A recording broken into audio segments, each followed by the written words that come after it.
My name is John Yohn. I'm the son of Dave Yohn, one of two sons. Jeff is my older brother. He's older than me by 10 years, so there was a quite a gap between Jeff and I growing up, but I certainly remember a lot of stories between Jeff and Dad. I'm Jody. I'm the only daughter and the middle child of Dave and Adrienne. I was old enough to remember things pretty well. And because there was like a 4-year age difference between Jeff and I was entering high school when he was graduating. So I knew a lot of Dad's players well. But I even got closer with them over the years after he passed away, as many of them have reached out to me and told me stories and things they probably thought I wasn't old enough to hear before. My name is Audrey Yohn. I'm the wife of the late Dave Yohn. We were married for 47 years, and I am now 84 years old. And I have a lot of information and a lot of stories to tell about the late coach. I really appreciate you guys joining me. Thank you so much for sharing memories of Coach Dave Yohn. I know we've communicated with each other a little bit. You guys have a ton of information we can share, which is awesome. And I'm very happy to be able to profile such a successful coach for Middletown football history. Let's start with little Dave Yohn.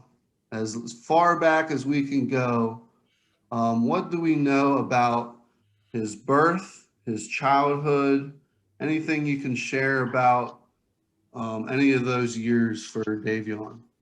He was born at home in Palmyra on October the 10th, 1937. He had two other brothers and a sister that was deceased when she was 5 years old. He had an active childhood. He loved to play basketball, and his mom was an excellent cook. And one time he got very, very sick, and nobody knew what was wrong with him. But his mother had a habit of baking pies and cakes and all kinds of goodies, and he ate a dozen of hot donuts and got indigestion, and they thought he was dying. And they took him down to the doctor, and his mom said, "I don't know what's wrong with this boy. He's moaning and groaning and has pain." And the doctor said, "Well, I could tell you what's wrong with him. He ate a dozen of your hot donuts, and he has very acute indigestion." He loves sweets, pies, cakes, anything, and he grew up that way, just loving sweets. He was an excellent shot with the BB gun, and one time he told me he shot a bird off a wire that was hanging by a string. He shot the string and the bird flew away. So I was glad to hear that. I didn't like killing birds. He was a very good, as good as a football player as he was also a very good basketball player. His brother used to say, I think he could have played pro basketball. He won many awards like Little All-American, was the top shooter on the team, although fans did not like him because he was a little arrogant And I remember one time at Middletown, where the gym is so small, you can hardly move around. He said people were spitting on me because he was so disliked, because he was very, very good and a top shooter.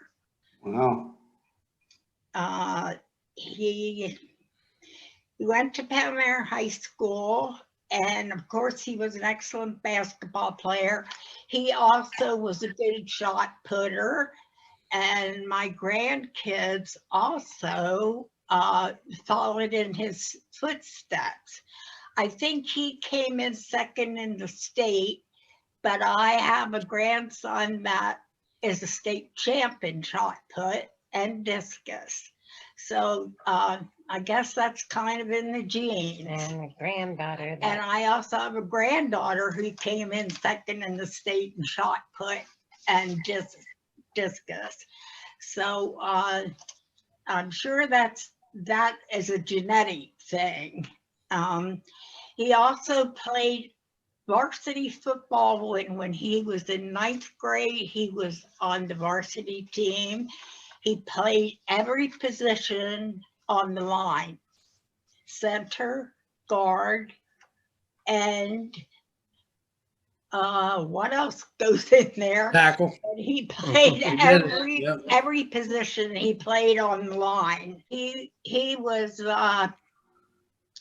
just a typical high school boy. Sometimes he wasn't always, he kind of got in trouble every now and then, like throwing tomatoes at cars on Halloween. So he was like a typical high school boy. So Mimi, did you meet him at Palmyra High School? Yes, I was a class ahead of him.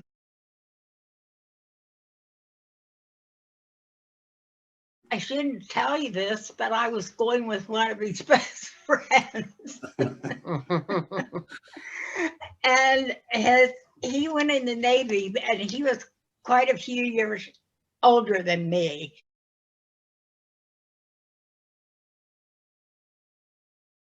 So I just don't know how I met up. I mean, I knew of him. He was very popular because he was a good athlete. Everybody kind of wanted to go out with him, but they were kind of afraid of him. Well, I know how, because of my lovely book, how when he first spotted you, and it wasn't in school. It was at church at a scavenger hunt. Oh. And you were with another boy and he was with another girl. Uh-huh. Nice. But he had his eye on you since then. Oh, okay. And I also know the background of how he got his name. His name was John after his dad, and it said his father's name was David. His middle name is my grandfather's name was David. My grandfather's name was John, and my dad's uncle, his father's brother, was named David, and he was killed on D-Day, on June 6, 1944. And he was affectionately known as Junior. So that's where my dad's David came from. And maybe that's why he went by David, I think, because maybe to honor him, because it was very tragic, that he was killed on D-Day. He was so young. And thank you for sharing that. I remember seeing, Dave, I think it was Dave, they had in quotation marks on one of those championship banners. And I always wondered, how are you called John, but your nickname is Dave? Yeah. Yeah, he went by his middle name. Yeah, he was John David, but I think that the reason he liked to be called Dave is because of his uncle. That's awesome background information right there. Do you have any more? Can you spill any more beans on him checking out Mimi back in the day in Palmyra? Any other? Oh, yeah. Well, I do have a whole interesting little section on that. Yes, how he met my mother. Which is, I was like, oh, I was reading it to her because I don't think she had ever seen the book that he wrote in for my kids. And I think she was even enlightened because some of the questions were very funny, like, who was your first kiss? And I said, oh, it says in here, who was your first kiss? And she said, oh, I know who that was. It was Mickey Murphy. Yeah, Mickey Murphy was his first kiss. So, but he said that he fell in love with her because she was petite and good looking and a very good conversationist. She could talk a lot. And yeah, Still she does. did. Yeah, he liked Yeah. me because I never shut up. That's pretty much it. He was kind of more on the quiet side. You know, unless you poke the bear, which none of us were, you know, none of us wanted to do that. Poking the bear was not an option. Like, you know, you pretty much did what you were told, and if you didn't, there were consequences. Here's a little piece of information. I just looked this up. So your father was born October 10th, 1937. So I checked out Middletown's schedule. They played October 9th, and it was a loss to Mechanicsburg. Okay. So the day after that, your father was born, and Middletown won the next 5 games and shut out their opponent every single week. So as soon as Dave Yohn was born, Middletown starts winning. That's awesome. That's an awesome stat. Yeah, that's pretty. I didn't know that. That's pretty awesome. 1937 season, they finished out the rest of that season winning every game. The opponents didn't score a point starting the day after Dave Yohn was born. That's pretty cool. Yeah, very. An interesting story that he used to tell me a lot is if you drive down through Palmyra and you go towards like where all those new buildings are, like all the things that weren't there when he was a kid, like the Walmart, the Sheets, all of that. There is a barn, and it's very weird because it's like all around this barn is all this new stuff. And the barn has, of course, been renovated. But it's just, it's like an old stone barn. And it's like time stops when you look at that barn. Well, that particular barn, it was a good ways away from his house, but they would walk to this barn and they would mount a peach basket on the side of the barn, and with a hole in it, of course. And there was a ball factory right by that barn, and they would get a wheelbarrow and fill it with all these balls that were rejects, so they could maybe get 10 shots out of a ball before it exploded or whatever. And they would play there for hours, like hours. They would go in the light of day and wouldn't come home till dark. And that's, you know, why I think he excelled so much. Of course, he had natural talent, but he worked on it and worked on it and worked on it relentlessly. Like it was just his thing. Yeah. Do you know what the name of that barn is by any chance? No, there's no name on the side of it. Do you know what the They used to call it Grubby's barn, because I think the land that the barn was on was owned by Grubbs Grubb. at that time. And also one of his best friends was Carl Grubb, who also played football with him. Hey everybody, this is Chris Blasey. I'm actually here at the exact place that Jody Yohn Ray talked about, where her father, Dave Yohn, grew up and used to come here. I believe he played basketball here as a young kid in Palmyra, and I just thought it'd be pretty cool. I'm actually up in Palmyra for my brother's wedding and thought it'd be cool to stop by and just take a picture and show you the place. This is it. It's the only old thing that's like left on that road. And every time I go past it, I just look at it and smile because I think of that story. So yeah, and of course, growing up, I played basketball for a little bit, but was never as good as he was, obviously. But he had a pole in the back in our driveway, and I, of course, got I had to walk to the end of Palmyra to shoot at an old peach basket, and you have a hoop in your backyard, and you're not practicing. So I heard the peach basket story more than once. Well, and we had a basket in our backyard. My first husband poured a pad and put a basketball net up, and my dad would go out in the backyard with my kids, and he had a chart where he had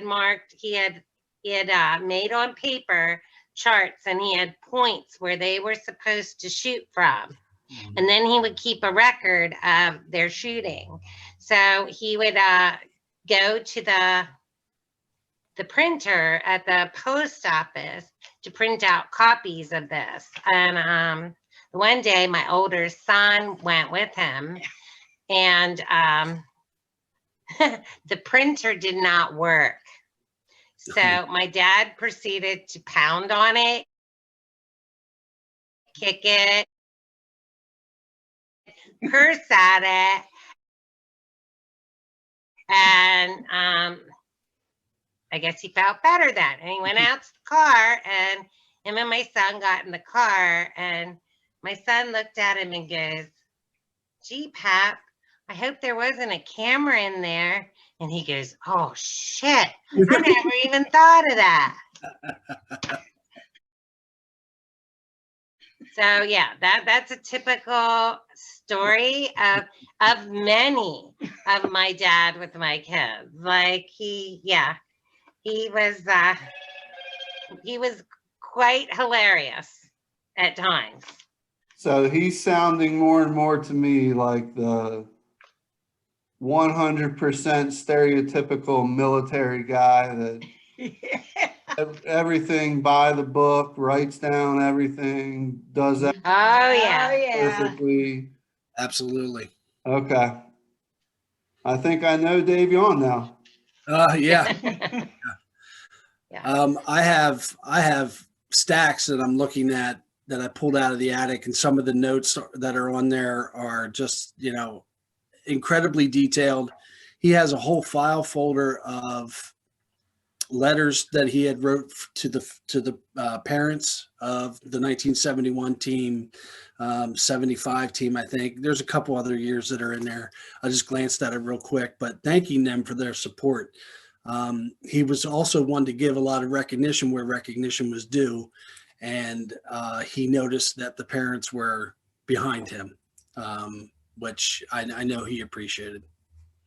I only know that because of his notes. I think if he was here, he'd say one of the things that he didn't like about coaching was, having to deal with some of those parents. So, it was a double-edged sword, but he always made sure that he gave that little bit of detail.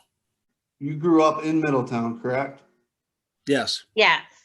And you graduated from Middletown. Yeah. Yes. Okay. Do you mind saying your graduation years? 1979.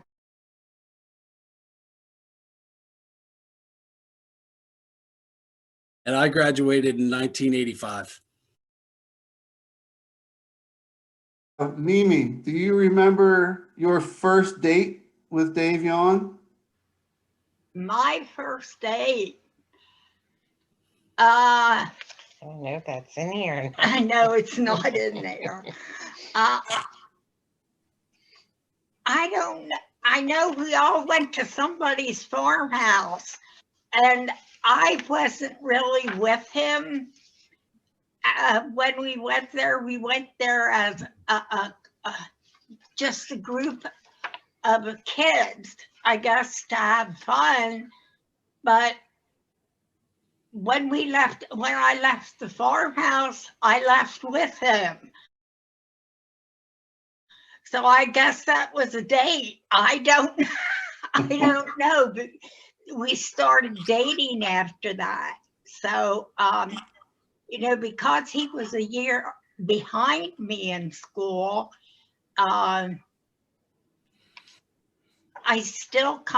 he kind of ran with my crowd and I kind of ran with his crowd. So the juniors and seniors of that particular era were pretty close together and did things together. And I guess that's how I ended up with him. Actually, I was going with his friend at the time, but like I say, he was older and he was in the Navy and I never saw him. So I just hooked up with him, I guess. Hooked up. I think that means something different than you think it means now. Yeah. Yes, it does. After high school, he got a full ride to LSU. He went down to LSU in the days of Billy Cannon.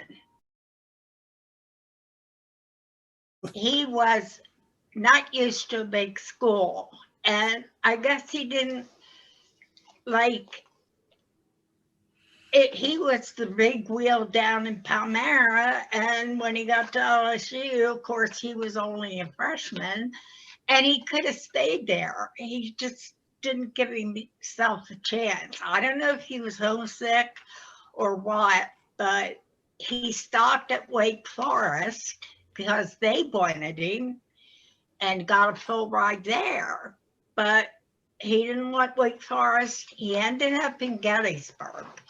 And he loved it there because he was playing with guys that he knew. It was a small college. He played with Frank Capitani, and him and Frank became very, very good friends.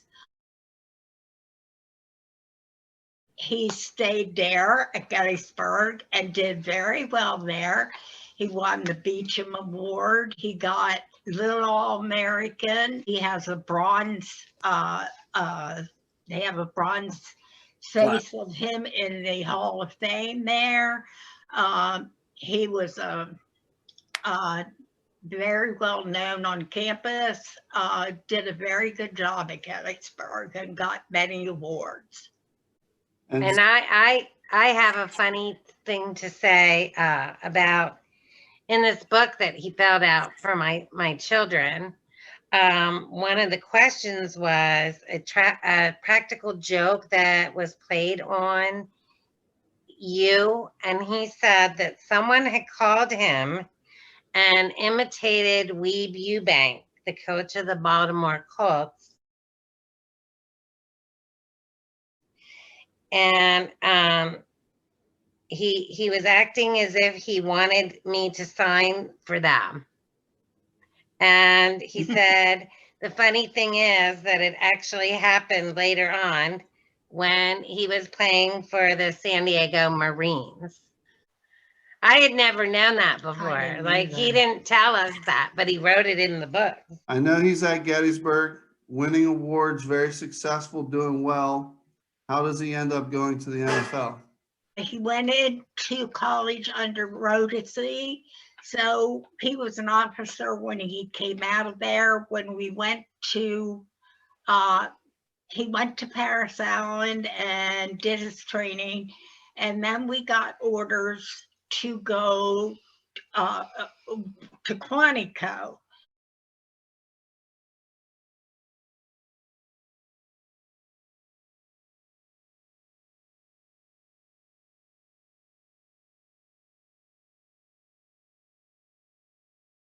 And we lived in Quantico for a while, and then he came home one day and he said, I got orders to go to Camp Lejeune. And he said they want me to play football in the Marine Corps. So sadly, our furniture went to Camp Lejeune, and in the meantime, they changed his orders to San Diego.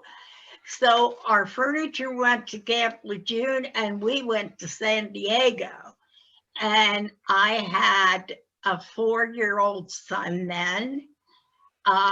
We packed the car with a TV set and practically nothing else, no dishes, no nothing. We got to San Diego. I found out I was pregnant and I was sick. I was throwing up and we had no furniture. The only thing we had was a TV set. So we had to wait for our furniture to come from Camp Lejeune. And then we couldn't find a place to rent because at that time, everybody had signs out, pets welcome, no children. So there I was, a 4-year-old and pregnant with another. And we did finally find a nice apartment in San Diego that took us and the kid. And then he played for MCRD. He won awards there. He played with guys from all over. Some from the Naval Academy were on the team. We made very, very good friends out there.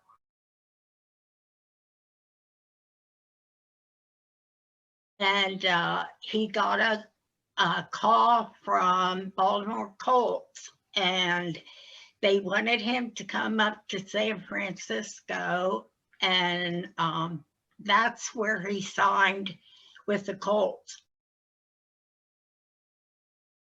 up in San Francisco when they were playing. He went up there by plane and he signed up there with the Colts when he was still not out of the Marine Corps yet. So Wow, that's he interesting. had to get discharged, and so he had signed with them up there. I'm just very interested in, I wonder how the Baltimore Colts knew about him. I guess they would run a check, and I guess because he was so successful, he was also listed as Little All-American and everything, and I'm sure they checked their rosters and, knew about him. But when he got up there, he did sign with him, and that was probably the last days of John Unitas, Raymond Burry, Jim Parker. He played on Lenny Moore. He played with that. I would say most of those Colts were aging at that time, and they were ready for new blood. Unitas was pretty well on his way out by then. So, and most of those, those older guys, but he was on the tail end of that team. I'm a Colts fan, so that's really cool to hear. Hold on a second. Yeah. I got a question for Mom. When did Dad lose his 2 front teeth? That was in college. That was down at Lehigh. I remember. He had a partial plate, and he used to take it out, and he would smile at my kids, and they would stick their finger in there. He'd play a game with them. He'd always do that. He'd go, take it out, and they'd stick their finger in there. He thought that was hilarious. How did he lose them? This is kind of funny. I didn't know he lost them, but after the game, he came over and he said, well, I said, I have to get on the bus now, but he said, I think I lost my 2 front teeth. And he looked at me and smiled, and they weren't there. And he said, I was down on the field trying to find them. And I said, no, you're going to have those things pulled and a partial plate put in because, and he said, I guess someone hit me in the mouth. And I guess that's what happened. I'm going to take a guess that Mr. Yohn, Coach Yohn, had a high threshold for pain. Oh yeah, oh yeah, but you know what? When he had those teeth pulled, his roommate called me and said, Audrey, I'm really, really worried about Dave because he's been out for 3 days and I can't get him awake. I mean, I have to ask this. You said Quantico. Was he CIA? What do you say about At that? Quantico, was he CIA? What does that mean? She said, what does that mean? No, I think he was there because he was an officer and doing like officer training, OCS training there. Yeah. That's my guess. I think I still have it. It's his Quantico Marines jacket, which is, of course, the Marine Corps red with the yellow Quantico stitching on the back. He wore that thing religiously to hunt. We always did a lot of hunting, and I can still remember him wearing that all the time to hunt in. And what years was he in the service? 1957 to 1961. So he went from Gettysburg College, joins the military, and then signs with the Baltimore Colts, I'm guessing around 1961. It was 60. He played in the 62 team. Yeah. Okay. And so he played, what was it, 1 year with the Colts or Yeah. how many years? Yeah, Yeah. he played with the Colts and Weeb Eubank was his coach. So Weeb left Baltimore and went to the New York Jets. He started a brand new team with the AFL. And he took my dad with him. Yeah.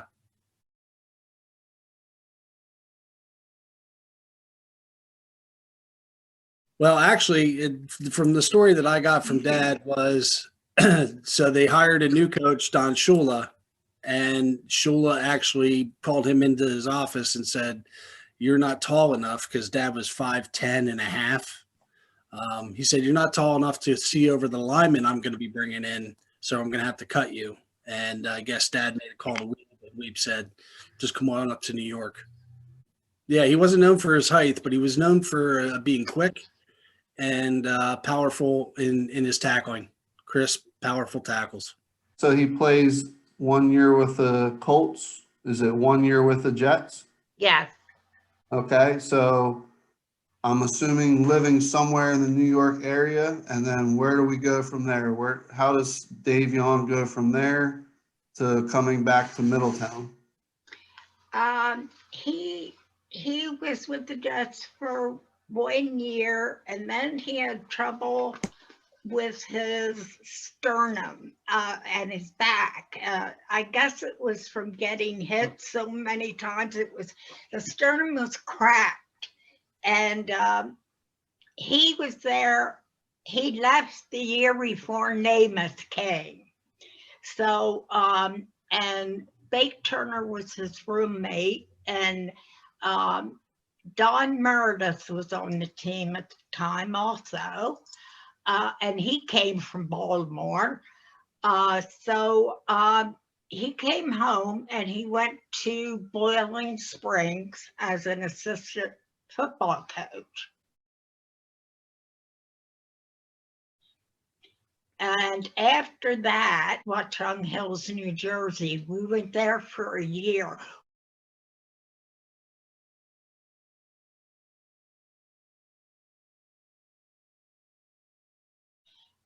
Then he went to Cumberland Valley as assistant football coach and a phys ed teacher there. And I think he was teaching driver ed Yeah. up at the Cumberland Valley also, because he had a degree to teach driver ed also. So he was a gym teacher and a driver ed teacher and an assistant football coach. And they may have asked him to help with the track team.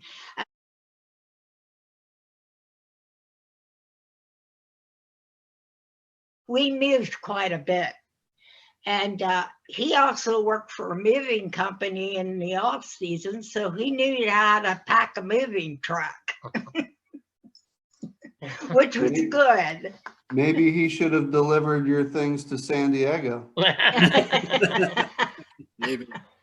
Okay, so he goes Boiling Springs to Cumberland Valley, and then does he come to Middletown? Well, then he came, one day he came home and he said, hey, the Middletown job's open. And I said, oh my gosh, they have terrible fans down there. I said, are you sure you want to coach at Middletown? Because I remember my dad worked over here at the base. He worked at Middletown at the base.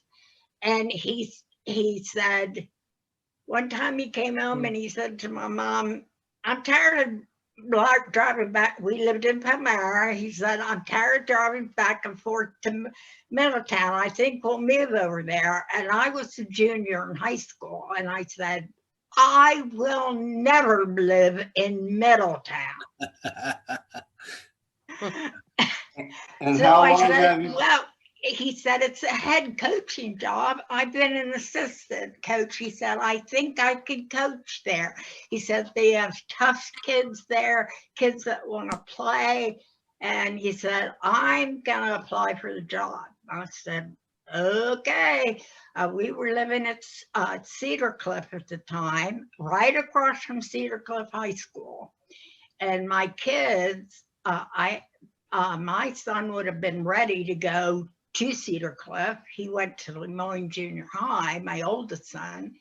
And so I thought, all right, well, here we are moving again. And so there he came home and he went for the interview. He said, I got the job. So I said, okay, well, he said, you know, he said, I think we ought to move to Middletown. He said, it's a tough town, but I think we ought to move there. And he said, they have a real good school district. So that's when Ed Brunner was here.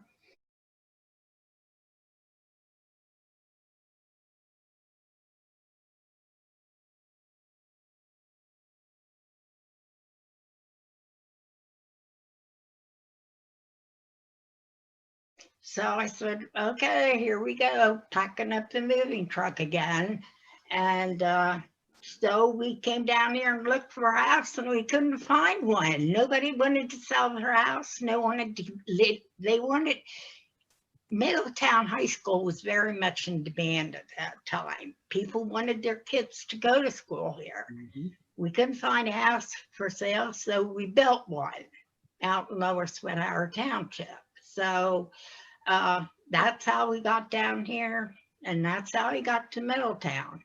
And Well, so in the meantime, while they were building our house, we had to live on top of, his assistant coach had a house with an apartment on top, and we lived on top of the house in the apartment, which was very interesting.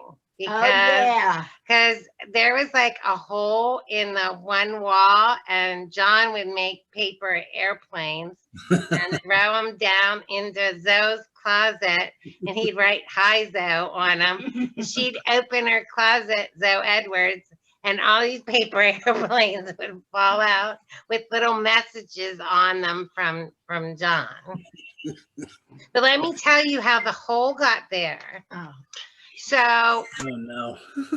I was approaching back the to being age where I would talk back at times. So my mother, all 5 foot nothing of her and probably 100 pounds soaking wet, I was quite mouthy and she had had enough.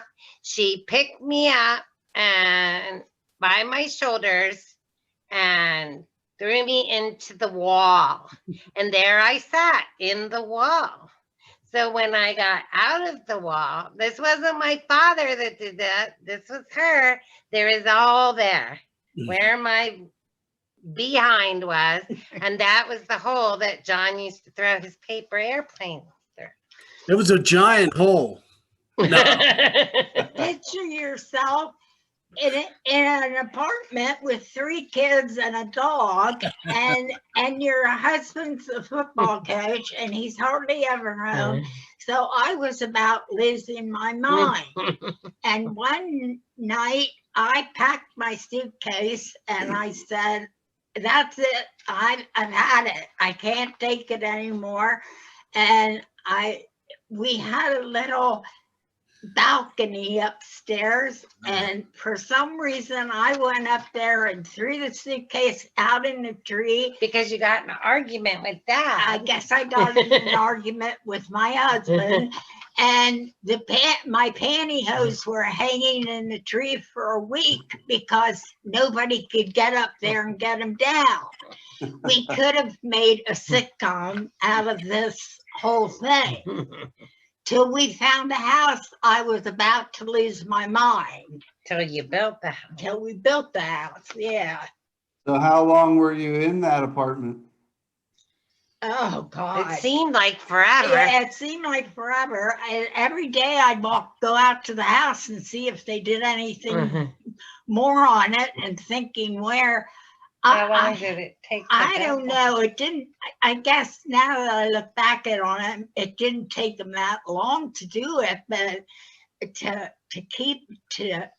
do the house. But I was about to sign up for psychiatric care. House was built, I think, in 1970. Okay.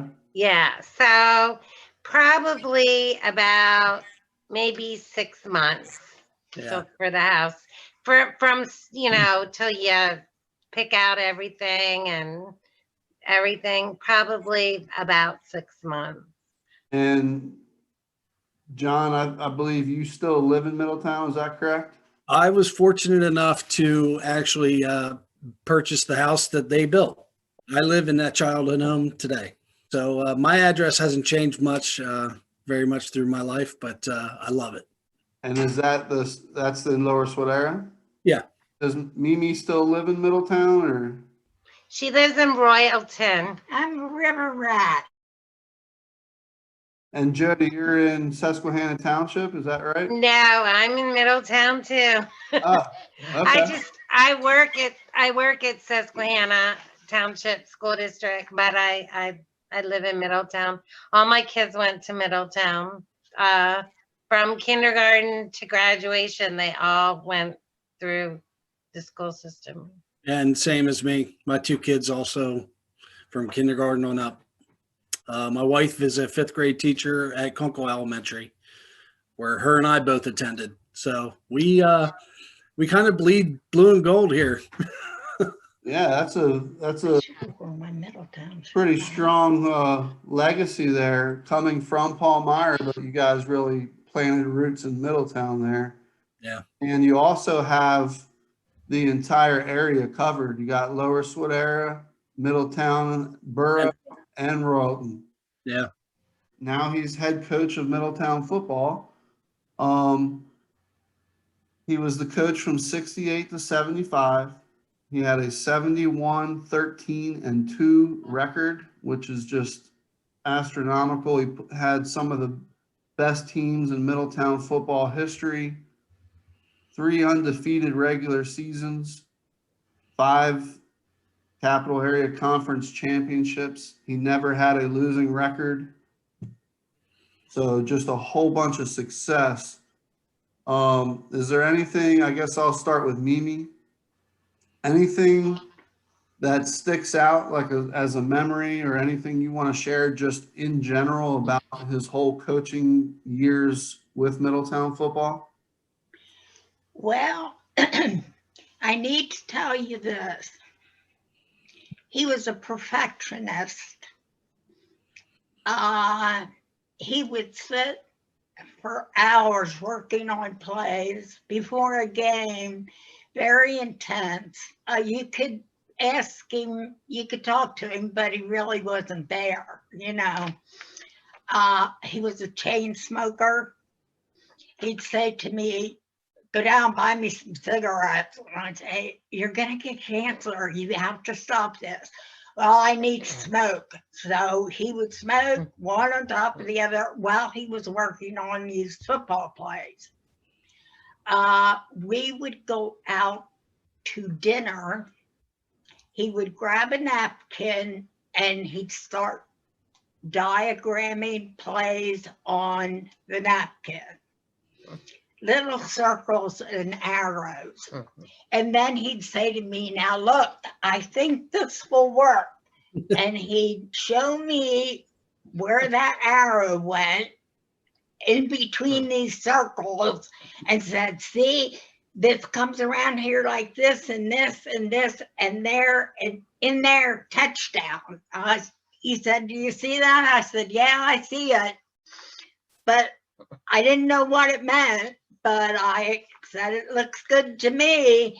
And we had piles and piles of napkins with diagrams. Wow. on. And the funny thing about that is when he got sick and we learned that he had cancer and they gave us a time frame to work with, we planned this huge surprise party for him, and we invited as many players as we could. I would have liked to invite every single one, but the venue didn't hold, you know, we did what we could.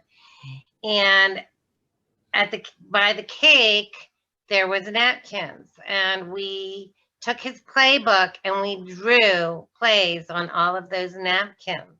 Wow. The players that were still involved in coaching football were taking those napkins and stuffing them in their pockets.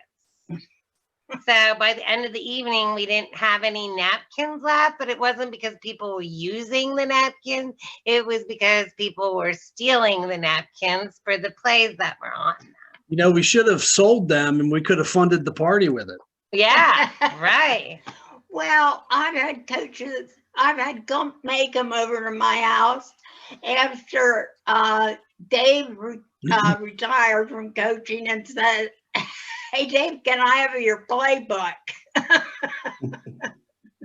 Anytime he was on the phone, he would either do two things. He would either pace back and forth or he would doodle. And if he doodled, it was usually a football play of some sort. So we had, even after he retired, we would walk somewhere and there'd be a notepad in the house and that always had football plays on it.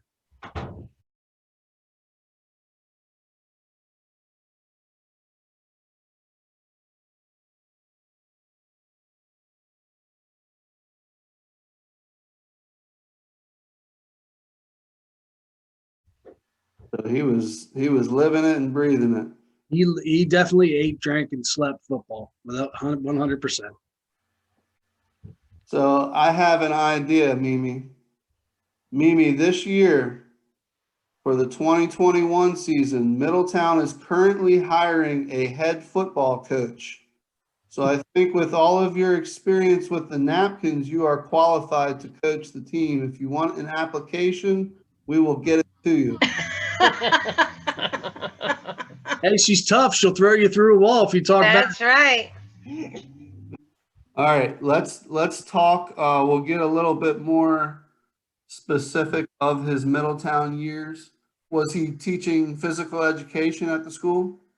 Yes. Okay. And driver's driver ed. ed too.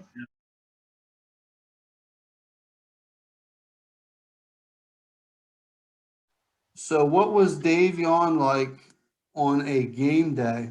I have an idea. I know this answer.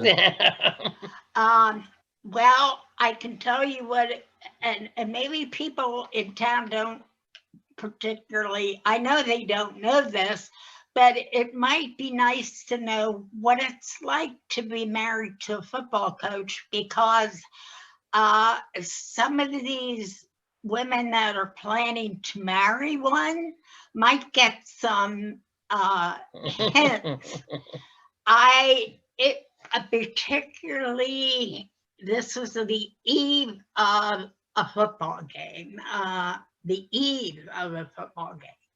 I don't remember it was one of the top schools we were playing, because at that time we played a tough schedule. Cumberland Valley, Lower Dauphin was loaded at that time. You know, Mechanicsburg was good. We played a tough schedule. We played Bishop McDevitt, for Pete's sake. And, you know, it was before one of these really intense games. And I'm not a real sound sleeper, but I heard this and I thought, somebody's going into my closet. And he went into my closet thinking it was the bathroom, and he peed on my shoes.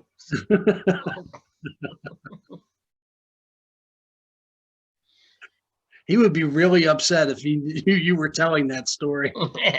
And I woke up and I said, "Oh my gosh, do you realize where you are?" And he said, "Oh no, holy hell." I said, "You were in my closet and you peed on my shoes." And he said, "Oh no."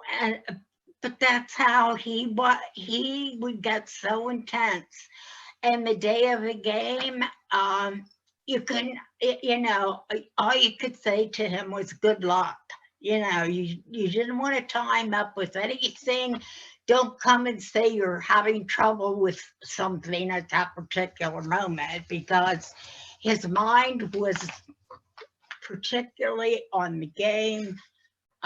He was not a good loser. He hated to lose. That was one of his. Well, and this book that he filled out for my kids asks that a lot. Like, it asks questions about, like, you know, what is basically, what is the worst thing for you? And he'd say losing. I hate to lose. I don't want to lose. I never want to lose. Like, it was written all over. He just didn't want to lose. How did he approach playing against his alma mater? Was he different when it was Paul Meyer week? Oh, I wanted to go over this with you because Palmyra had a football opening and he applied for the job. Okay, he went over there and applied for the job, top athlete, you know, and I don't know exactly if it was before he took the Middletown job. Okay. And he went over there and they knew all about him because he graduated from the school and had pictures and trophies and all this stuff, and they didn't hire him. So this was a real sore spot. So anyway, they interviewed him for the job and they didn't hire him. Well, he was, like I say, it was a sore spot. And anytime we played Palmyra, he gave the kids a pep talk, I guess, like you wouldn't believe. I don't know about his pep talks, but my son would tell me. I heard about some. He said, my son used to tell me, he said, you know, I can tell you, Mom, maybe this, I shouldn't tell you this, but he said his pep talks were very, very sincere, especially the Palmyra ones. You know, he told me, he said how poor he was and how they treated him, and they didn't even hire him. And so, and people from Palmyra used to say to me, I don't know what's wrong with the people of this town. They didn't hire your husband. And look at Middletown. They're winning all the games and we're losing. And I said, well, that's your tough luck, not my fault. You know, but my son said to me, he was so intense, Mom, that I saw him tear a sink out of the wall. I said, what? He said, yes. And I said, you are kidding me. He said, no.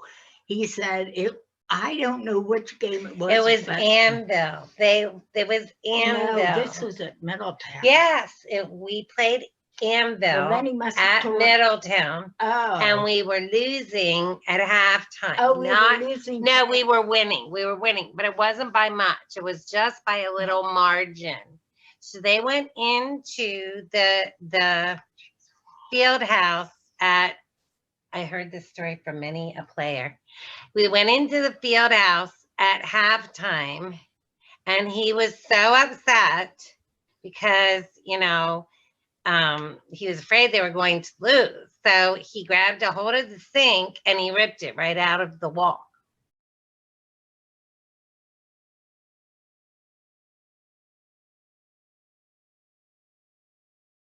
And they never took their helmets off in the locker room because he threw things at their heads, like mostly erasers from the chalkboard. But they said, many players told me, I never took my helmet off.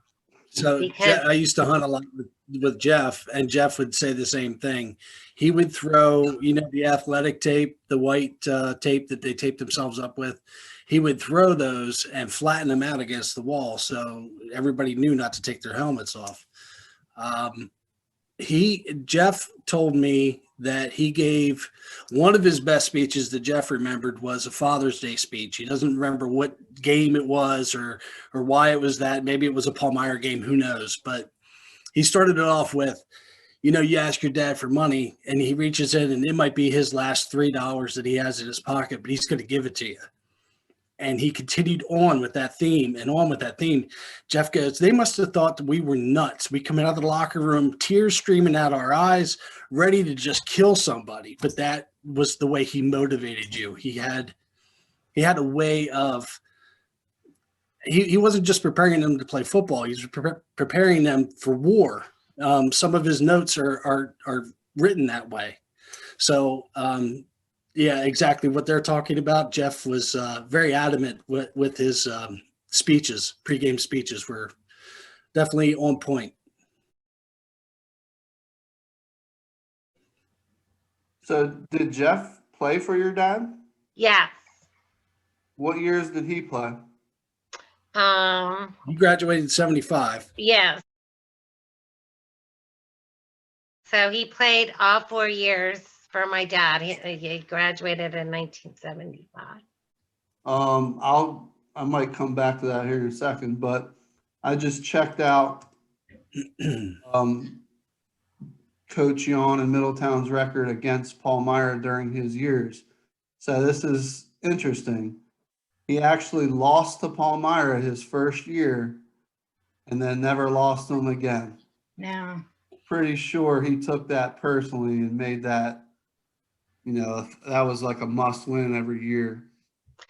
And the year that they lost, it was 7-0. Middletown got shut out 7-0. The next 2 years, they were close ones. Middletown won 19-13. And in 1970, Middletown won by 7 points, 21-14. And then almost every year after that, Middletown pretty much crushed them. So I can just imagine him personally really wanting to win that game. And that's interesting because, you know, the rest is history. Paul Meyer could have had all the success that Middletown had possibly if they hired him. When he was very competitive with Harry Chapman from Cumberland Valley because he was an assistant under Harry. Okay. And so he never wanted to lose to him. That was just, he just did not want to lose to him. And he actually never lost to Cumberland Valley. 1 year was like, Oh, God. I think everybody was about to have a heart attack because I can't remember what year that was, but Probably 1974. It was a 14-13. 14-13. yeah, that was it came down to the wire and God. an extra point or extra 3-point kick, and it hit the crossbar and fell. The place went crazy.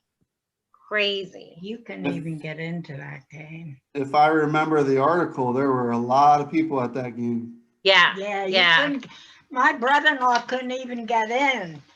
Yeah, Wow. his brother actually used to tell the story that he couldn't get into that game. Because my dad used to put the kids had stickers all over their helmets, but that was for like tackle points and certain things, like, you know, if they did certain things in a game, then they'd earn the stars. Well, some kids' helmets were completely covered. And he also had like a thing where he would grade the films, and if you had so many tackle points or you were hitter of the week so many times, your picture was in the hallway. And then if you had so many hitting points, then you would earn yourself a steak dinner. And he would take that player out for a steak dinner, just him and the players. So, Mimi, I heard that you played a role in collecting these tackle points. Do you want to talk about how you helped out with the film? Okay. I got the tackle points. After every game, we go pick up a film. Okay. And they knew that he'd be the first one there to pick up the film. Whether some of the guys that did the film said, yeah, Coach Yohn, we got your film, because some coaches never come to pick up their films. You're always the first one here. So we took the film back to the house and we put up a sheet and we put on the projector. It was one of those old ones on the wheel, and you'd hear this whir, whir, and he'd say, okay, Audrey, get a sheet. We're gonna take tackle points. And he said, I want you to help me take tackle points. Oh my gosh. Well, one night, he was running the film back and forth and back. He'd say, who's that laying on the ground? Oh, and then he'd say, well, let me take a look at that again. Then he'd run it back and he'd say, oh no, it's Eder. He's laying on the ground and they're running over him. Of course, I had to, every time somebody made a tackle, I had to put a mark behind there so we could add up the tackle points at the end of the night. So he would have a meeting with the players and the parents afterwards. On a Sunday, if we a Friday night on a Saturday morning, and then he would he would show the film to the parents and show the parents, you know, what their son did and who had the most tackle points. They usually got like a steak dinner, like John said, or McDonald's tickets.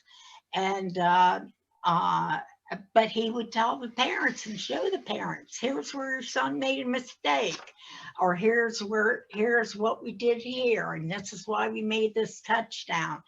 And he had quite a few parents come to see that because they always wanted to see their kids on film. That is amazing. I can't imagine that happening today. Can't either. So where would this take place? Would this be at the school or at your house? At the school. Yeah. Mhm. Wow.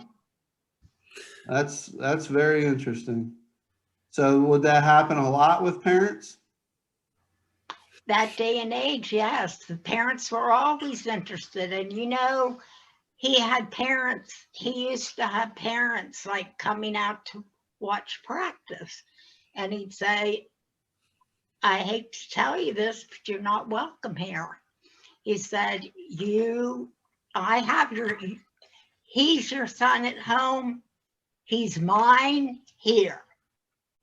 And he would, on a football field, they belonged to him, Mhm.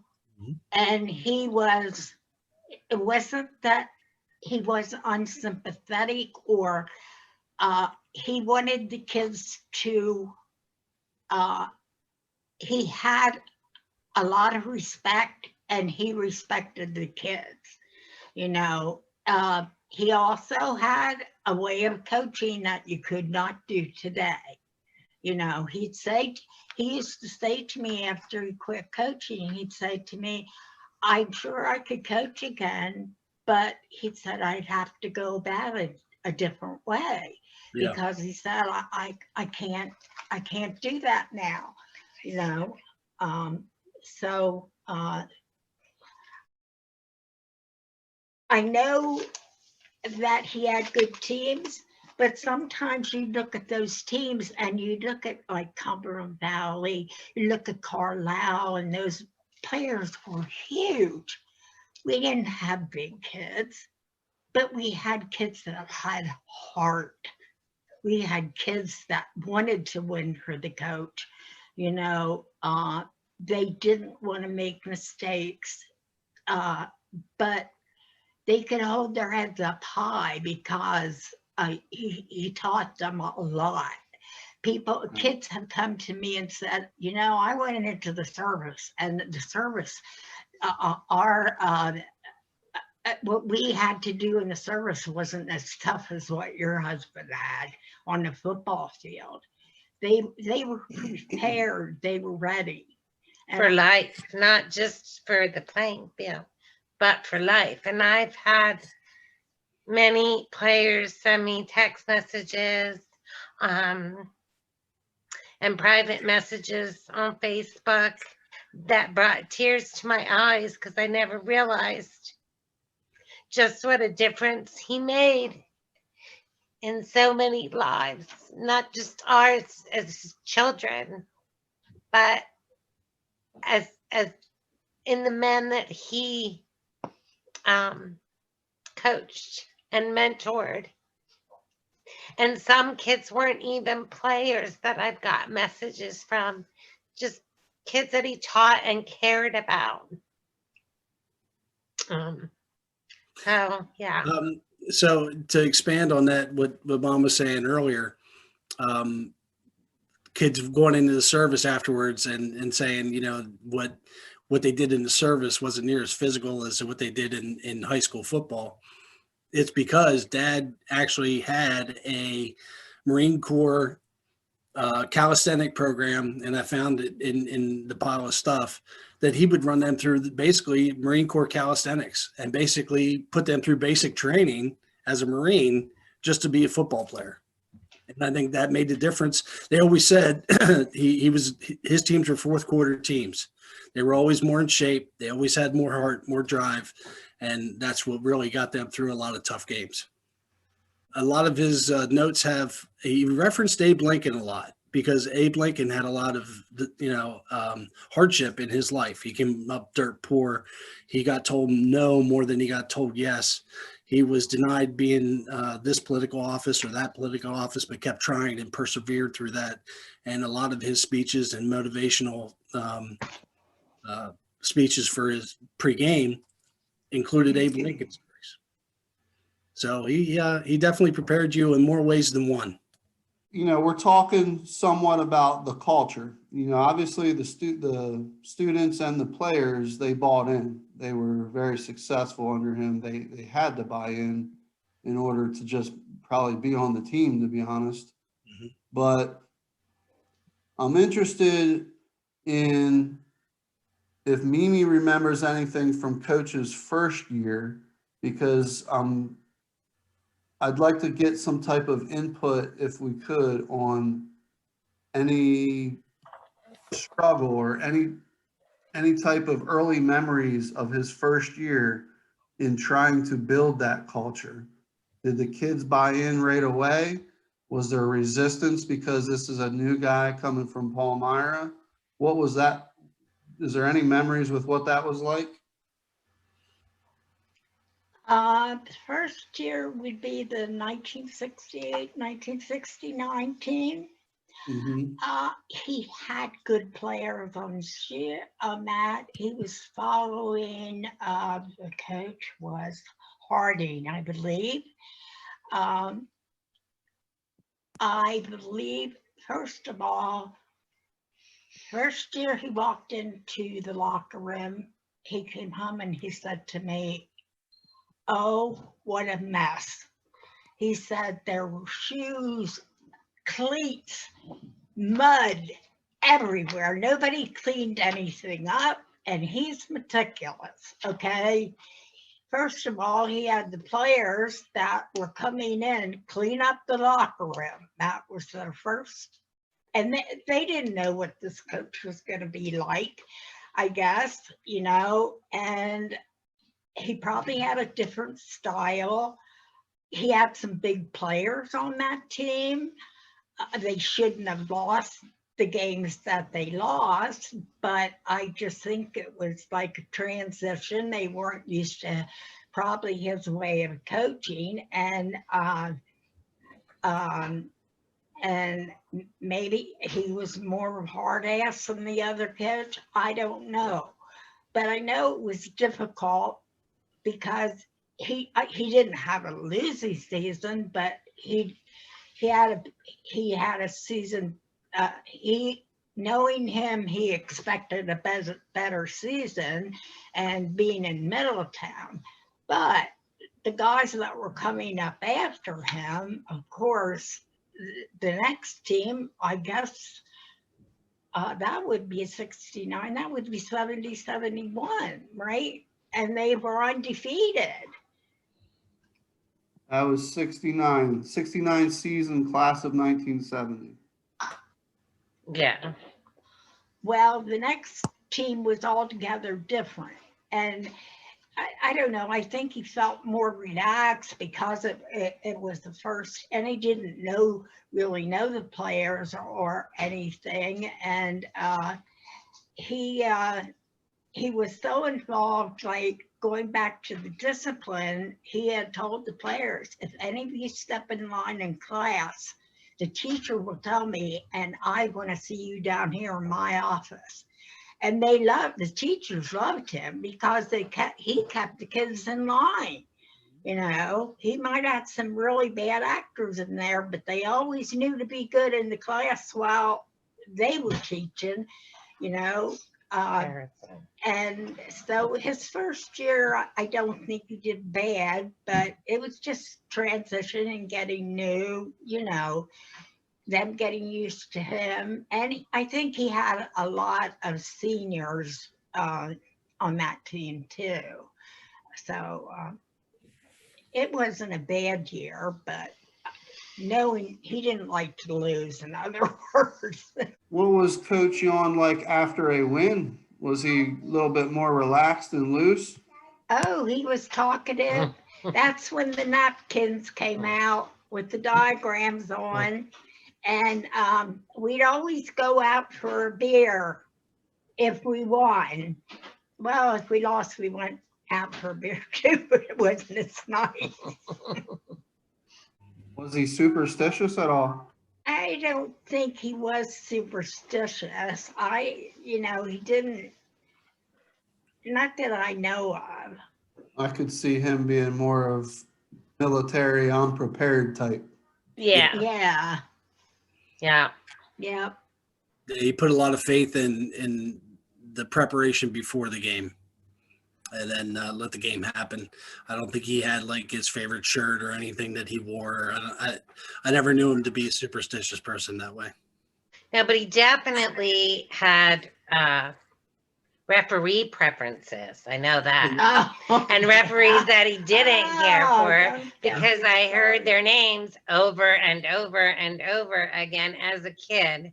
I don't, you don't always remember things from your childhood, but I do remember some names from my childhood. Yeah. And they were referee names. I don't know if I want to dig any deeper than that. Probably Yeah, should. don't. I did interview somebody that mentioned back in that time they would get some guy on the chains because he was a Middletown guy and maybe gave a few extra first downs. Oh, Norm. Norm Black. Norm Black. Oh, Norm Black. Norm Black. Oh, yeah. Norm was my husband's friend. He'd be after our house a lot, you know. So what was it like back then? Did players come to the house often or? We didn't. We had that get together with him when we found he had cancer, and he was very moved by it because he hadn't seen some of the players in a long time. We did have players come out to the house especially when he resigned. I had my living room full of football players begging him not to resign. And it tore up my heart because he didn't leave them with a bad team. They had Steve Conjar. They had a lot of good players coming back. And he said, I don't want to leave them in the lurch. I don't want to leave them with a bad team. But he said, I know that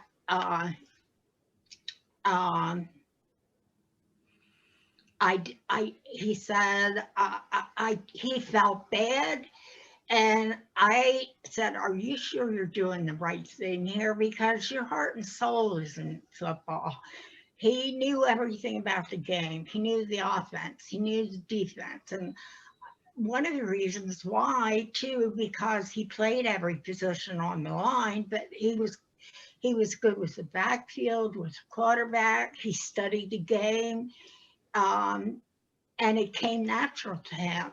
I didn't see him read football books, how to coach football. I never saw him do that.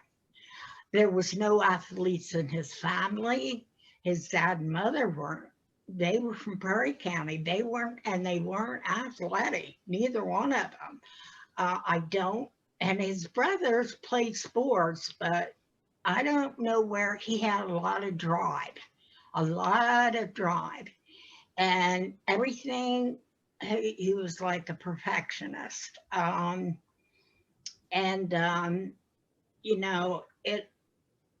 It just came natural to him. It was one of those, things that came natural to him.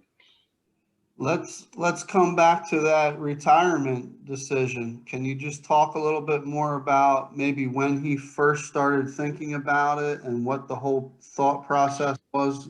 Well, the Making that thing decision? was, he wanted to be an assistant principal and coach. And at that time, the superintendent wouldn't let him do that. And he was very upset about it because coaches weren't making a big, he said, I have to go into administration if I want to make more money. And he said, the superintendent won't allow me to be an assistant principal. And it would have been Brunner and him. And the school would have been really disciplined then. But they wouldn't allow him to do that. And he would have stayed on as coach if he'd have could have pulled down an assistant principal salary besides.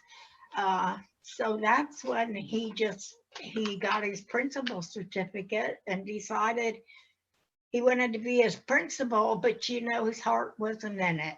His heart was not in it. I could tell that. I could tell that. And then after he resigned and the football team just fell flat in their face, his heart was breaking. What was Dave Yohn like after retirement? So he makes a decision. Now it's a whole mental shift. How did he handle that? Did he have the itch to go back? What did he do in his free time? Did he continue to work at the school? How did all that stuff go down? He was very Into his grandkids. family, and especially when he started having grandchildren. Like, he spent so much time with the grandchildren, and he in the book that I had him write to my kids, he said that his favorite thing was to go to Bethany Beach with the whole family. And we went as a whole family. John and his wife Liesel and their children Abby and Justin, and my brother Jeff wasn't married, but he would go, and me and my husband Matt and my children Seth, Colin, and Aubrey, and my mother, we would go to the beach and we would rent a big house. And he just loved that. Like, he could be with his whole family. And he taught my children so much. My kids were, when he passed away, I think Seth was 11. No, Seth was maybe 13. No, 14. 14. And Colin was 11 and Aubrey was 9. And he taught them a lot about sports and competition and just life in general. And, I was sad that he didn't get to see the athletes they have become. And Justin grew up to be, he was very good at baseball, and Abby was very good at tumbling and cheerleading. And he missed all that, sadly, because he, passed away before his time. He didn't get to see our kids really, excel in the high school level. Like, the oldest grandson was 14 when he passed. So, like, he missed so much. But I feel like a part of him will always be with them because of the lessons that he taught all of them, all the children. Yeah, and I'll add, you asked, the question was, what was he like after his retirement? I think he was a little bit like a cat in a cage in the beginning. Like I said, he would definitely be still thinking about football. He would talk football with anybody that wanted to talk football. He would go to games, but he would never sit in the stands. He had a spot that was right near the locker room.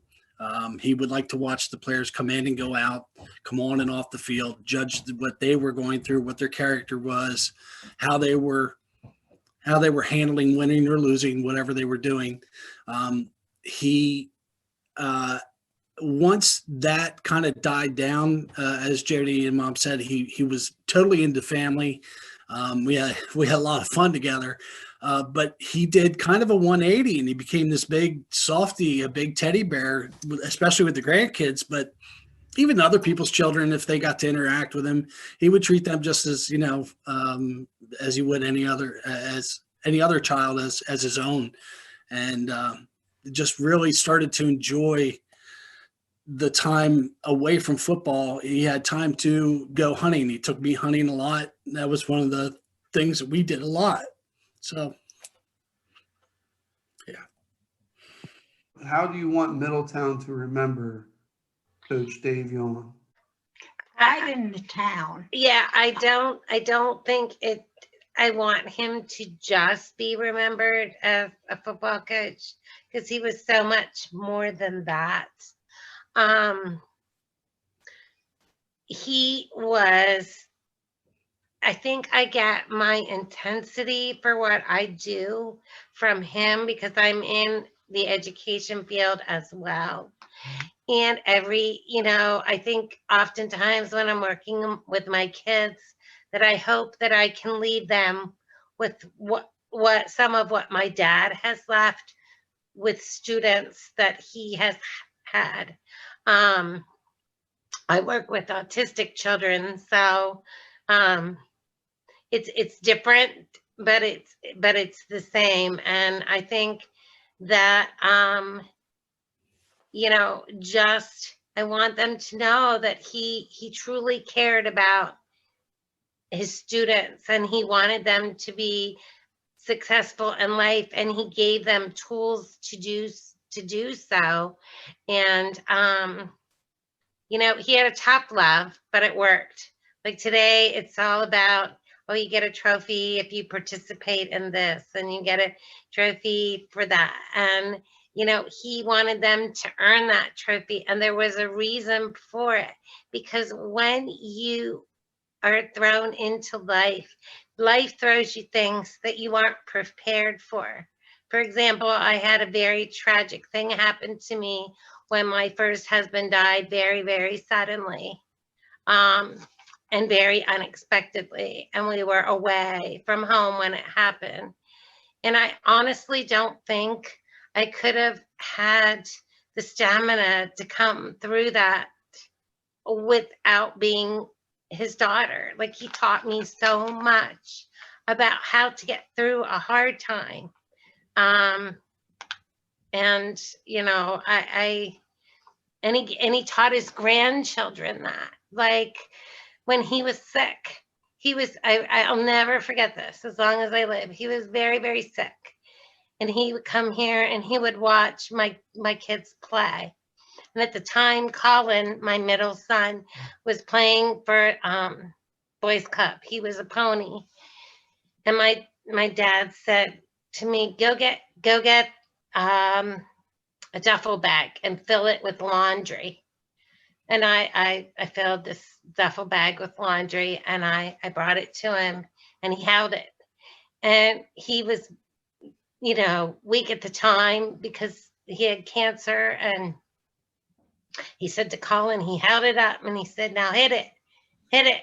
And he was teaching him how to block and how to throw his arm and where to plant his feet.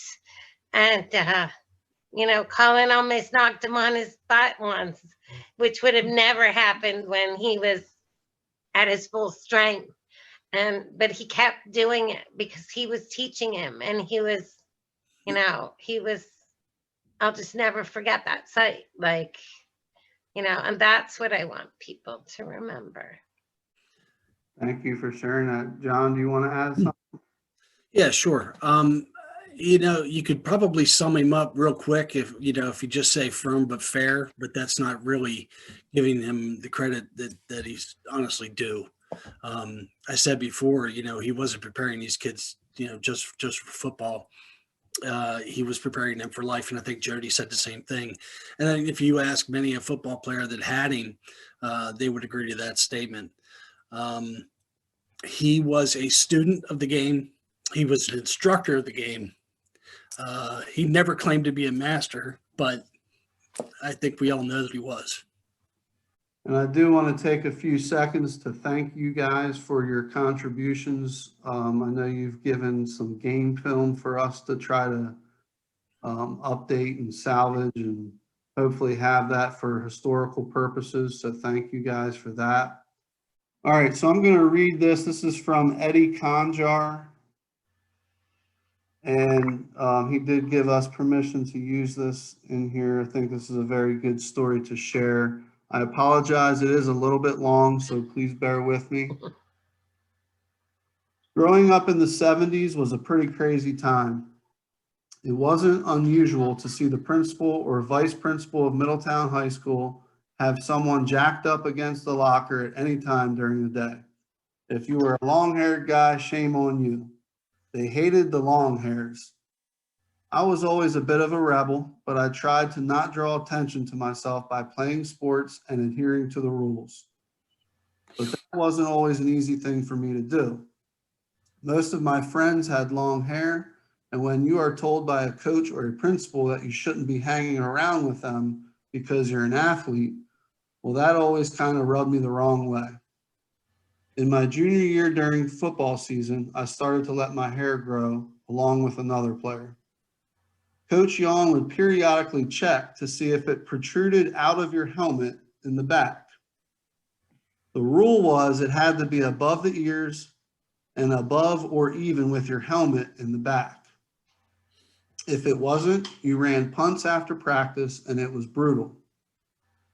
It would be dark and the other players would be showered and going home and we would still be running. I think we both lasted about a week and then got a haircut. I did well enough that year with my playing that I received some preliminary interest offers from Lebanon Valley College and Juniata College. Small schools, but it was a big deal to me because I wasn't a big guy, but I could catch and was somewhat fast for a white kid. In my summer year, I didn't go to summer weightlifting. The expectation was weightlifting 3 days a week in June and July, and then all-day practices in August until the season started in September. I was, or thought I was, in love with some girl, so I blew it off. One of my buddies called me in the middle of the summer and said Yohn was pissed and told him to tell me I better, quote unquote, get my ass in the gym. I showed up the next day. I was sitting on a bench talking to guys who were lifting, and coach came in the room. He said, "Where have you been?" And before I could answer, he said, "Get your ass up and start working out." I stood up and said, "I'm sick of your shit." And before I could say another word, he had come across 2 benches, picked me 2 feet off the floor by my shirt, carried me about 15 feet where he threw me out 2 double doors. I remember tumbling on the ground and then hearing a couple thuds behind me. He had thrown my cleats and football out the same doors. He said, "Don't come back until you get a better attitude." I never did go back. The first day of school my senior year, he saw me in the hallway and said, "I want my cleats and football back tomorrow." The next day, I laid them on his desk when he wasn't in the office. I took the coward's way out. I didn't want to face him.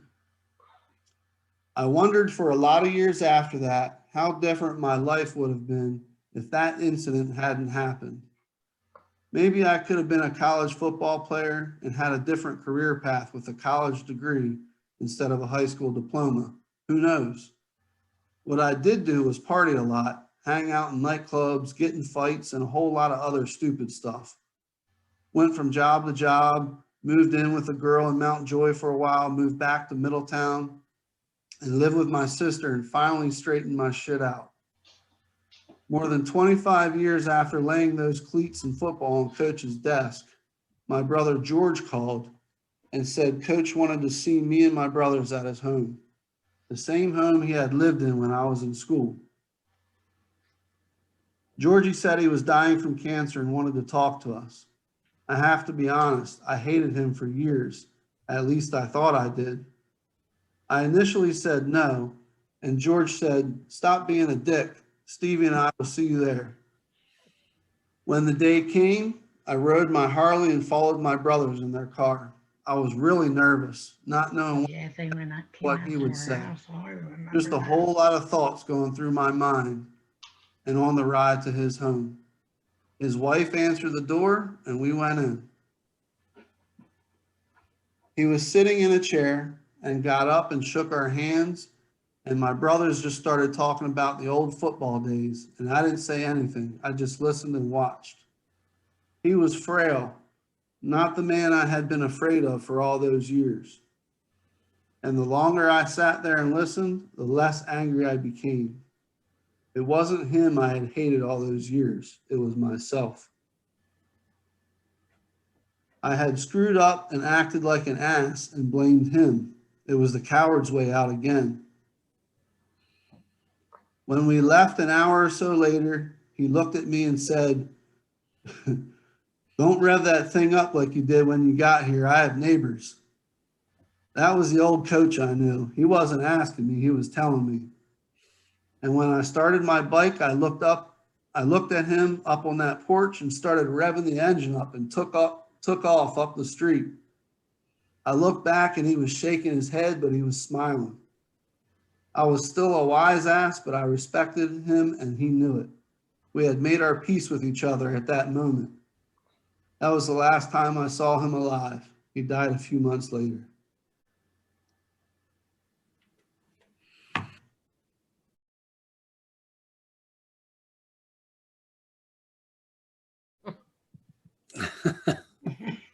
That's a great story.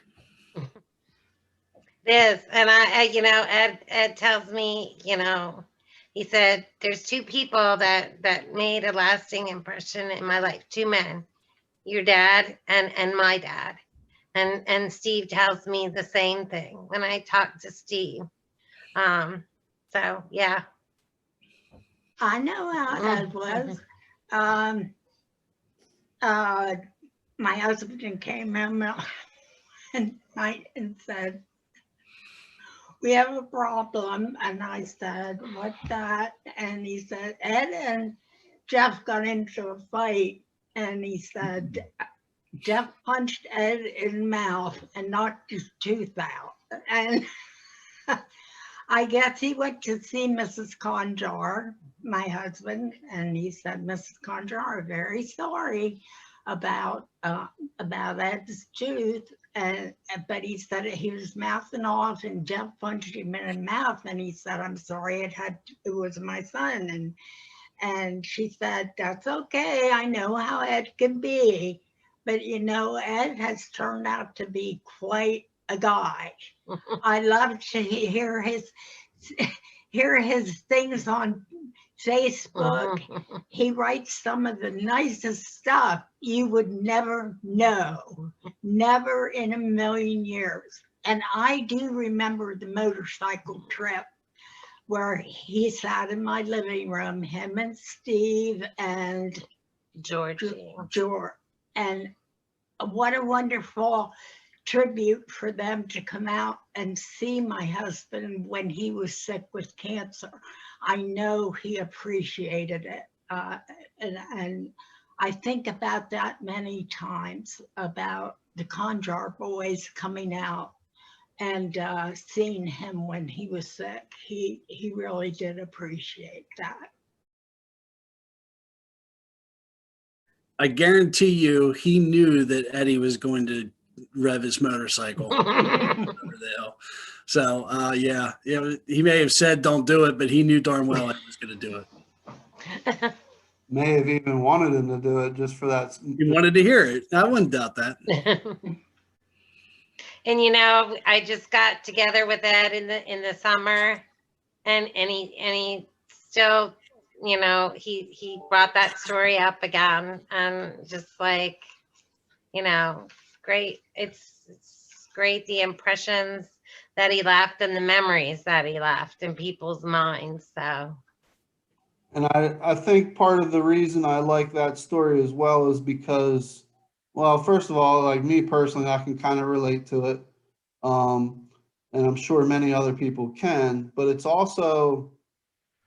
coming from a person that was a player, but also wasn't a player. Like, it impacted him and he wasn't even on the team.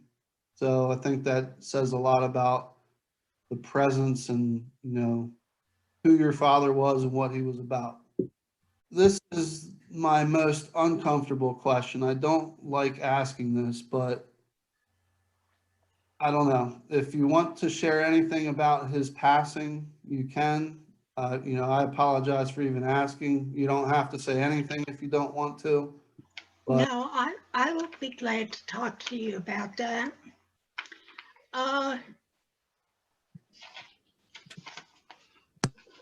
A lot of people did not know the story or know how he actually passed. We were going to the beach to look for a place to stay for the family for the summer in March. And it just had been after a nor'easter. The seas were rough, and we walked out on the beach, and I didn't really want to stay out there because it was so windy. And all of a sudden, in front of me, this beautiful shell came up onto the beach, the kinds that you find in the stores that they want money for. And I picked it up. It came right at my feet, and I picked it up and I said, "Look, this beautiful shell." I said, it just came up to me on the sand, and it's like a God's creation coming up from the bottom of the sea. And we took it back to the hotel motel, and we looked at it and said how pretty it was. And it was just like a premonition. That night, he said to me, "I have a lump in my groin. Would you feel this and see what it feels like?" And I felt it, and it was like water, and I could move it around. And I said, "Well, when we get back, I don't like the looks of that." I said, because I am a nurse, and I said, "It looks like it's in your lymph nodes." And I said, "When we get back, we have to go see the doctor." So by the time we got back and he went to the doctor right away, the doctor said, "I don't have good news. It's melanoma, worst type of skin cancer."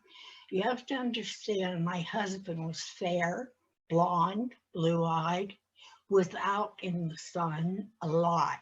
He never put on sunscreen. He never put on a hat. Once in a while when we went fishing with the kids, but and he'd burn a lot when we go to the beach. He wouldn't get tan right away. He'd get a real bad sunburn. So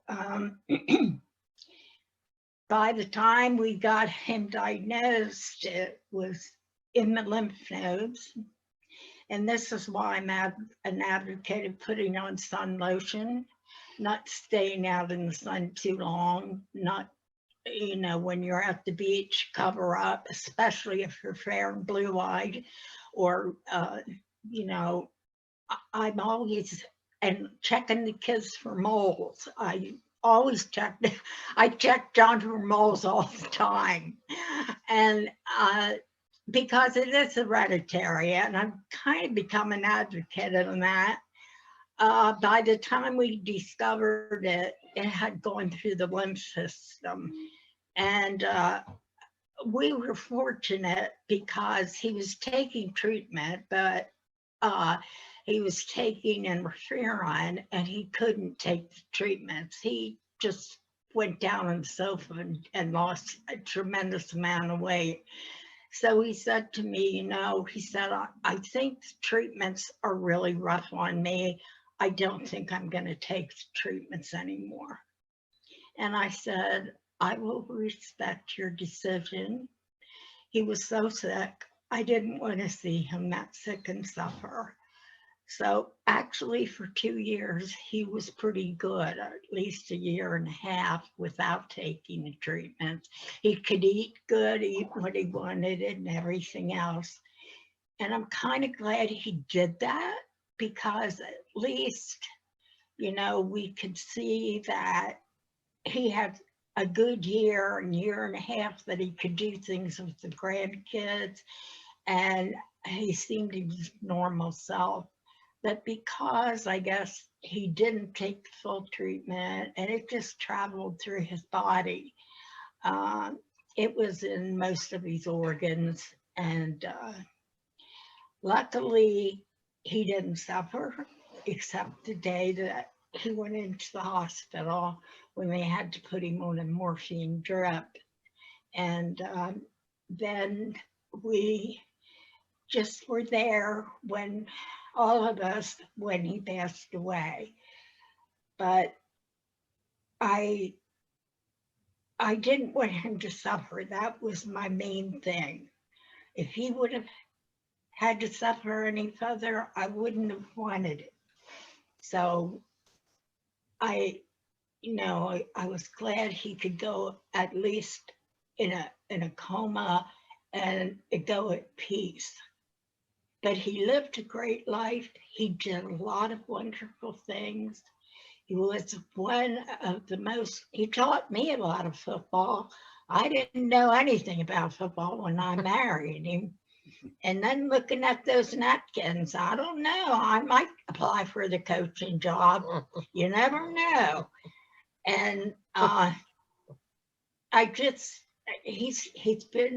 been without him, and I miss him, especially when it comes to the kids all listened to him, and they loved him, and I loved him, and I was proud to be his wife. Did many football players go to the funeral? Oh yeah, there was 1,000 people at his funeral. And it was in the winter. And they stood in line in the cold just to get in. The line went for blocks. They said that they were lined up for I had somebody tell me that they were in line for a good hour and a half, 2 hours. So they finally got up to, talk to the family and do the viewing. Wow. And what year was that? 2002. 2002. Right before Christmas. Yeah, Where is- 2002. Where is the burial place? He was actually cremated. Okay. He's So- he's right over my left shoulder. He's in an urn. He's actually in an urn that Mimi's mom had painted. It looks kind of like a German Stein. Okay. That is where the remainder of his ashes are. I take his ashes hunting with me. So In the actual urn? no, I just take a little canister of them. Yeah. Just something I always did. And I have some in my living room that are behind, like I have a picture of him and it has a compartment, it opens up, and some of them are in there. Okay. For years after coming and living at the house, for years I would get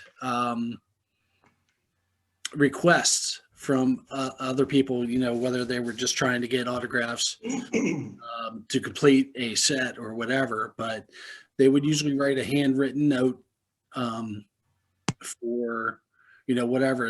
Hey, I'm a big Colts fan. Hey, I'm a big Jets fan. Would you please sign these 3x5 cards? And he did his best to accommodate those.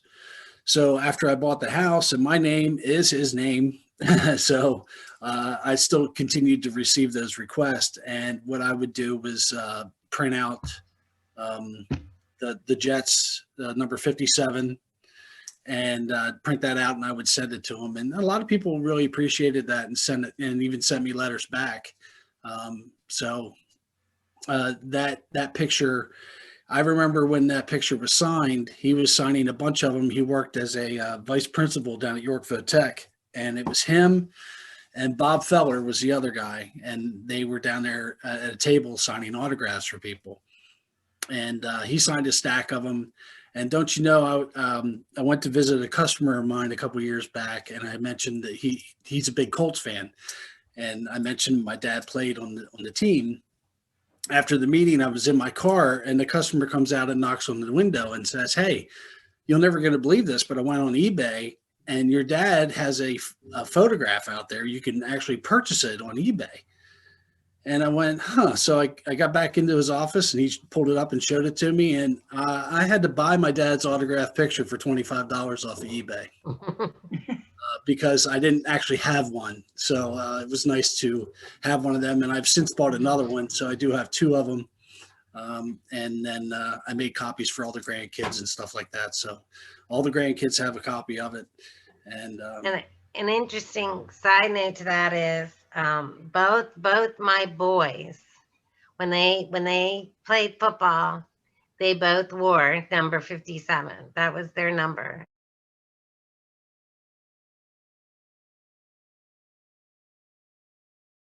yeah, and my son played a couple years in boys club football, and he wore number 57.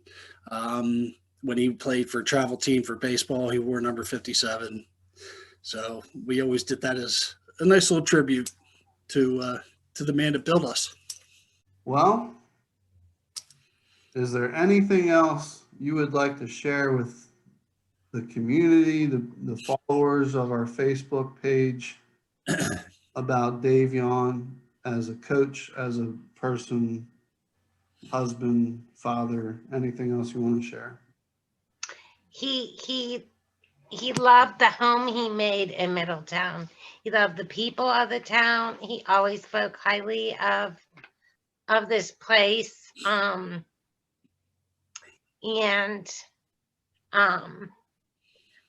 know that it was just very important and very special for him to have a part in the community. And yeah, it was his place. He was so well known in the town that when we go to the grocery store, we'd have people stop and talk to him all the time. And he'd stand there and talk and hold on a conversation. And then after he'd leave, he'd look at me and say, "Who was that?" I said, "You know who that was." Well, like I said before, I really appreciate you guys opening up and sharing, all these memories, pictures, stories of your father, your husband, Middletown coaching legend, Dave Yohn. I'm really glad we did this because this is something that maybe if we didn't do this, maybe this history and this information wouldn't get out there. So very grateful to you guys. Thank you for all of your contributions and help. I'm glad to see that the Yohn name is continuing in Middletown. You have a legacy going there. Just really, really important that we did this. So thank you very much. Thank you for doing it. Thank you. Thank you for all the time that you and others have put into this. I was hoping and praying for years that this would happen. So you don't know how ecstatic I was to see it come to light. Yeah. Thank you for all your time and the others who have contributed to doing this. We thank you very much. You're welcome. It kind of makes me want to push for something more to happen. Like, I think there should be some type of, I always think big, so I'm thinking there should be a Dave Yohn statue somewhere outside that locker room where he stood. Oh, there is a plaque in the locker room. I have to tell you, Gingrich Memorials, the Gingrich, when I went to get a plaque made up for the locker room, he made it up for me free of charge. And it's in the locker room. I have a promise that it will never leave. It should be up there on the locker room. Well, wall. I hope it is. We redid the locker room, but that was before they redid the stadium. So I have not been in the locker room. Like, Well, And I think they upgraded the locker room as well. So a I bunch can of us. tell you that when Abby was a senior, she had to go and decorate the boys' locker room for the high school games. And Yes. didn't indeed tell me that it is still in the locker room. Right. I was wondering that Yeah, they because said it wouldn't match. I spent a lot of hours in that locker room, like painting murals with other people. And I did not know when they started doing all the upgrades to the field, I didn't know what happened to it. So that makes me feel good to know that it's still there. Yeah, she also told me right next to it is a roll of flattened tape from 1971. All right, well, that was a long one. I appreciate it. I kind of jokingly tell people that I'm turning into like a Barbara Waters, getting people to cry on camera. It almost got me today. Yep. Yeah, there's a lot of moving stories with him for sure. Some comical ones and some moving ones for sure. No doubt. All right, well, that's it. I don't want to take any more of your time. Thank you guys very much. I appreciate it. Thanks a lot, Chris. Thank you, Thank Chris. you I very appreciate it. much. Thanks a lot. Thank You're you. welcome. I'll be in touch. All right. Thank All you. right. Thanks. We All right, bye. appreciate Have a it. good rest of your Bye. day. You too. Bye. Bye. Bye. What did you guys do during TMI? We evacuated to our hunting cabin in Perry County. Juniata County. Wow. Yeah. So Yeah. I do have one thing that I remember about the evacuation. Jeff, for whatever reason, did not come with us, and I don't Yes, remember he why. did.